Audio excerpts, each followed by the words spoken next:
Mais vous disiez quoi à tous ceux qui pensent que participer à ce cours rendrait inhumain? Par exemple, vous ne serez plus partagé avec la famille, vous serez très strict et très rigide par rapport aux dépenses, vous vous suffirez à vous-même. C'est une perception erronée. C'est une perception erronée. Nous parlons de la pauvreté, n'est-ce pas? La pauvreté, ça veut dire quoi? C'est le manque. C'est le manque lorsqu'on n'a pas. Mais si tu n'as pas, comment tu vas aider la famille? Tu n'as pas comment aider la famille. Justement, l'éducation financière te permet de faire l'équilibre, de manière à avoir toujours l'argent pour être sûr d'aider la famille, non seulement aujourd'hui, mais demain aussi.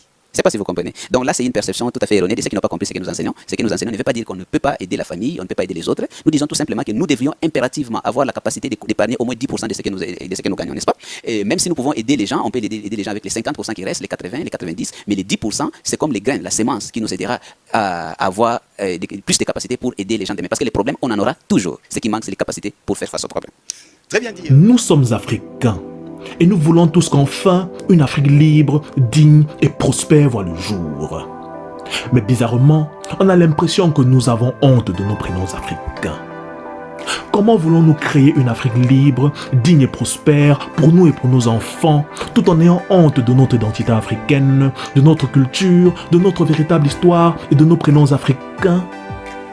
Je traite de ce problème dans mon livre Prénom de l'Afrique qui sort dans quelques mois aux éditions Argent Livre, et je vous offre également à cette occasion un extrait de mon livre et une liste de plus de 180 prénoms africains que vous pouvez recevoir gratuitement par email en suivant le lien en description de cette vidéo. Ensemble, nous avons un continent à bâtir.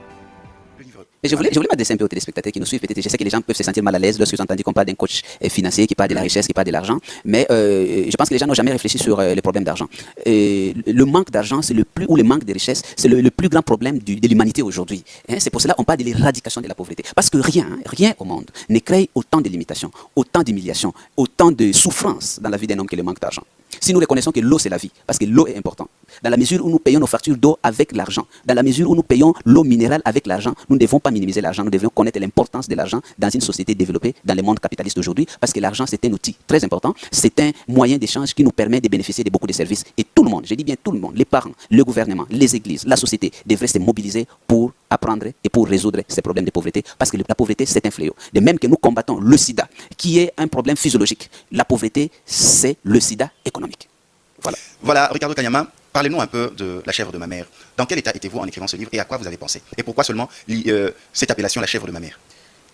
Ça veut dire, lorsque j'ai fait des études sur la création de la richesse, je me suis rendu compte que ce n'est pas par hasard que les Occidentaux sont devenus riches. Je prends le cas des États-Unis, c'est parce qu'il y avait des acteurs dans leur histoire qui avaient fait ce travail de la vulgarisation de l'éducation financière. Et l'un d'eux, c'était Benjamin Franklin, qui dans les années 1707 à 1790, bien avant d'ailleurs l'indépendance des États-Unis et après l'indépendance, a fait des publications pour apprendre l'éducation financière à la population. Et c'est grâce à cette éducation financière que par la suite, les Américains ont commencé à devenir riches et nous avons des familles de riches et les États-Unis sont devenus même une des grandes puissances. Et vers les années 1925 et 1929, lors de la grande crise aux États-Unis, l'éducation financière transformationnelle était aussi la stratégie utilisée avec les livres des Clasons, l'homme le plus riche de Babylone. Ça veut dire que c'est une approche particulière d'enseigner l'intelligence financière aux autres. Alors moi, j'avais fait des recherches pour trouver comment enseigner aux Africains sur la richesse dans les termes de sa culture. C'est pour ça que j'ai recouru à la sagesse de nos ancêtres, à la sagesse de cette maman africaine qui n'avait jamais été à l'école, mais qui savait qu'il fallait conserver une chèvre et que de la chèvre pouvait naître un troupeau et de ces troupeaux, il pouvait avoir tous les moyens pour faire face, n'est-ce pas, à ses besoins. Et c'est justement ce que chaque pauvre devait faire. La chèvre symbolise le faible revenu. Mais lorsque tu utilises ces faibles revenus pour la consommation, cela veut dire sur le plan de la chèvre de ma mère, c'est tuer sa chèvre. Et lorsque tu tues ta chèvre, tu perds toute possibilité d'avoir un troupeau de chèvres. Mais lorsque tu as la discipline, n'est-ce pas, de faire les sacrifices, de garder ces petits revenus et de bien l'investir, tu as la possibilité d'obtenir une fortune à partir d'un faible revenu. Alors j'écrivais ces livres en me mettant